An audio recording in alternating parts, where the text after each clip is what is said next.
Hello friends, good morning. मैं विनोद कुमार, सहायक आचार्य राजनीति विज्ञान, वीर बाला कालीबाई राजकीय कन्या महाविद्यालय डूंगरपुर। मित्रों, आज के इस वीडियो में हम BA part first political science में भारतीय राजनीतिक विचारक मनु के बारे में चर्चा करेंगे।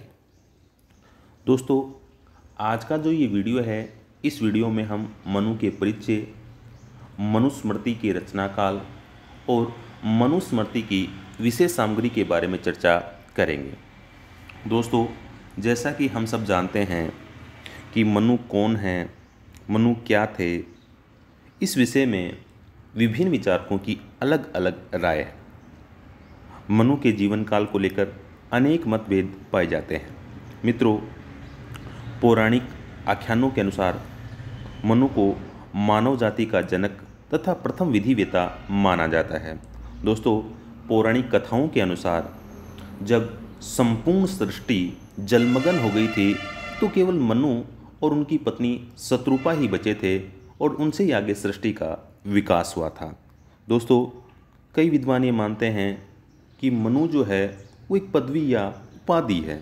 तो दोस्तों, मनु के बारे में स्पष्ट रूप से और निश्चित रूप से कुछ कह पाना संभव नहीं है। मित्रों, आपको ये ध्यान रखना है कि धर्मशास्त्री, राजशास्त्री मनु कौन थे और उन्होंने अपने प्रसिद्ध ग्रंथ मनुस्मृति की रचना कब की। इतिहास की दृष्टि से ऐसे प्रश्न हैं जिनका स्पष्ट एवं पूर्ण निश्चित उत्तर दिया जाना संभव नहीं है। दोस्तों, मनुस्मृति जो ग्रंथ है उसको मनु संहिता अथवा मानव धर्मशास्त्र भी कहा जाता है। दोस्तों, प्राचीन भारतीय राजशास्त्र की परंपरा में मनुस्मृति जो है उसका विशिष्ट महत्व है। दोस्तों, आपको ये ध्यान रखना है कि ऋषि दयानंद के अनुसार मनुस्मृति के रचयिता स्वयंभू मनु हैं, जो सृष्टि के प्रथम पुरुष भी हैं। किंतु अनेक विद्वानों का मत है कि मनुस्मृति के जो रचयिता हैं वो वेवसवत मनु हैं। उनका तर्क है कि मनुस्मृति में स्वयंभू मनु अथवा प्रथम मनु के वंश का उल्लेख करते हुए वेवसवत मनु को सातवां मनु बताया है, क्योंकि प्रथम मनु के काल में सातवें मनु का उल्लेख संभव नहीं, अतः इसकी रचना जो है वो वेवसवत मनु ने की है। लेकिन कुछ विद्वान जो हैं इस मत से असहमत हैं और उन विद्वानों का तर्क है कि मनु की वंशावली से संबंधित जो प्रावधान हैं ये मूल ग्रंथ का भाग नहीं है, अतः ये जो तर्क है ये अस्वीकार्य है। दोस्तों, संक्षेप में इन मतों के आधार पर ये निष्कर्ष निकलता है कि यदि मनुस्मृति की रचना स्वयंभू मनु ने की है तो ये सृष्टि की एकदम प्रारंभिक काल की रचना है, और यदि मनुस्मृति की रचना वेवसवत मनु ने की है तो भी ये वैदिक काल की ही रचना है। दोस्तों, आधुनिक काल के विभिन्न विदेशी एवं भारतीय विद्वान मनु के परिचय एवं रचना काल के बारे में असहमत हैं। दोस्तों, आपको ये ध्यान रखना है कि मजुमदार एवं पुसालकर ने मनुस्मृति का रचना काल ईस्वी पूर्व 3110 वर्ष माना है। दोस्तों, आपको ध्यान रखना है कि के.एल. दफ्तरी ने मनुस्मृति का रचना काल ईस्वी पूर्व 2670 वर्ष माना है। दोस्तों, विलियम जोन्स ने मनुस्मृति का रचना काल ईस्वी पूर्व 1200 वर्ष माना है, जबकि स्लेजल ने मनुस्मृति का रचना काल ईस्वी पूर्व 1000 वर्ष माना है। मित्रों, के.पी. जायसवाल का ये मानना है कि मनुस्मृति की रचना ईसा के 200 वर्ष बाद हुई थी। और दोस्तों, आपको ध्यान रखना है कि अधिकांश विद्वान जो हैं वो के.पी. जायसवाल के मत से सहमत हैं।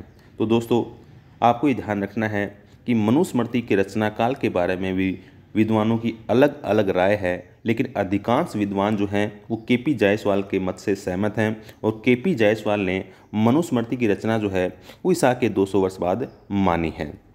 दोस्तों, आधुनिक युग में मनुस्मृति के बारे में यह मत भी पर्याप्त रूप से प्रचलित है कि संपूर्ण ग्रंथ की रचना जो है किसी एक निश्चित विद्वान द्वारा नहीं की गई, और ये संपूर्ण ग्रंथ जो है वो किसी एक निश्चित काल में नहीं लिखा गया है।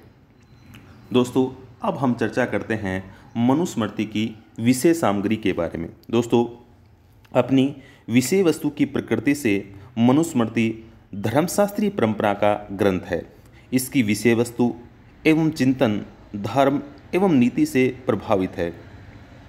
दोस्तों आपको ध्यान रखना है कि मनुस्मृति जो है उस मनुस्मृति में 12 अध्याय और 2694 श्लोक हैं। दोस्तों मनुस्मृति में 12 अध्याय हैं जिनमें वर्णित जो मुख्य विषय हैं वो दोस्तों इस प्रकार से हैं, जैसे संसार की उत्पत्ति, जाति कर्मादि संस्कार विधि, पंच महायज्ञ एवं नित्य श्राद्ध विधि, गृहस्थ आश्रम के नियम, भक्ष्य और अभक्ष्य पदार्थ, वानप्रस्थ तथा संन्यास आश्रम, व्यवहार या मुकदमों का निर्णय, कर व्यवस्था, राजधर्म के बारे में विचार, साक्ष्यों से प्रश्न विधि, स्त्री तथा पुरुष का धर्म, धन आदि संपत्ति का विभाजन, आपत्ति काल के कर्तव्य धर्म, पाप से छुटकारा पाने के लिए प्रायश्चित आदि के बारे में बताया गया है और मोक्ष पद की प्राप्ति हेतु आवश्यक आत्मज्ञान के बारे में भी मनुस्मृति में बताया गया है। तो दोस्तों आपको ये ध्यान रखना है कि मनुस्मृति जो है उस मनुस्मृति में 12 अध्याय और 2694 श्लोक हैं। दोस्तों एक बार अपन पुनः चर्चा करते हैं कि इन 12 अध्यायों में क्या है। तो दोस्तों आपको ध्यान रखना है कि मनुस्मृति में जो 12 अध्याय हैं उनमें वर्णित मुख्य विषय निम्न हैं। तो दोस्तों आपको ध्यान रखना है, जैसे नंबर 1 संसार की उत्पत्ति, दूसरा आपको ध्यान रखना है जाति कर्मादि संस्कार विधि, तीसरा आपको ध्यान रखना है पंच महायज्ञ एवं नित्य श्राद्ध विधि, चौथा आपको ध्यान रखना है गृहस्थ के नियमों के बारे में बताया गया है, पांचवा आपको ध्यान रखना है भक्ष्य और अभक्ष्य पदार्थों के बारे में, छठा आपको ध्यान रखना है वानप्रस्थ तथा संन्यास आश्रम के बारे में बताया गया है। इसमें व्यवहार अथवा मुकदमों का निर्णय, कर व्यवस्था, राजधर्म के बारे में बताया गया है, साक्ष्यों से प्रश्न विधि के बारे में चर्चा की गई है, स्त्री तथा पुरुष का धर्म, धन आदि संपत्ति के विभाजन के बारे में विचार किया गया है, आपत्ति काल के कर्तव्य धर्म के बारे में चर्चा की गई है, पाप से छुटकारा पाने के लिए प्रायश्चित आदि के बारे में बताया गया है, मोक्ष पद की प्राप्ति हेतु आवश्यक आत्मज्ञान के बारे में भी मनुस्मृति में बताया गया है। तो दोस्तों आपको ध्यान रखना है कि मनुस्मृति के जो 12 अध्याय हैं उसमें वर्णित मुख्य विषय जो है उनकी चर्चा हमने यहाँ की है। तो दोस्तों बार बार ये क्वेश्चन भी पूछा जाता है एग्जाम में कि मनुस्मृति में कुल कितने अध्याय हैं और कितने श्लोक हैं। तो आपको ध्यान रखना है कि मनुस्मृति जो है उसमें 12 अध्याय हैं और इसमें 2694 श्लोक हैं। दोस्तों ये भी प्रश्न पूछा जाता है कि मनुस्मृति को अन्य किस नाम से जाना जाता है। तो ध्यान रखना है मनु संहिता अथवा मानव धर्मशास्त्र भी मनुस्मृति को कहा जाता है। दोस्तों ये जो है ये छोटी सी चर्चा हमने मनु के परिचय एवं मनुस्मृति के रचनाकाल और मनुस्मृति की विषय सामग्री के बारे में की है। दोस्तों एग्जाम में आपसे मनुस्मृति की विषय सामग्री के बारे में भी पूछा जा सकता है। तो ये हमें ध्यान रखना है कि मनुस्मृति जो है उसमें 12 अध्याय और 2694 श्लोक हैं और 12 अध्याय में जो वर्णित मुख्य विषय हैं उन विषयों के बारे में भी हमें ध्यान से देखना है, ताकि अगर विषय सामग्री के बारे में प्रश्न हमसे पूछा जाए तो उसका उत्तर हम आसानी से दे पाएँ। दोस्तों अगले वीडियो में हम मनु जो है उस मनु के सप्तांग सिद्धांत के बारे में चर्चा करेंगे। तब तक के लिए जय हिंद, जय भारत।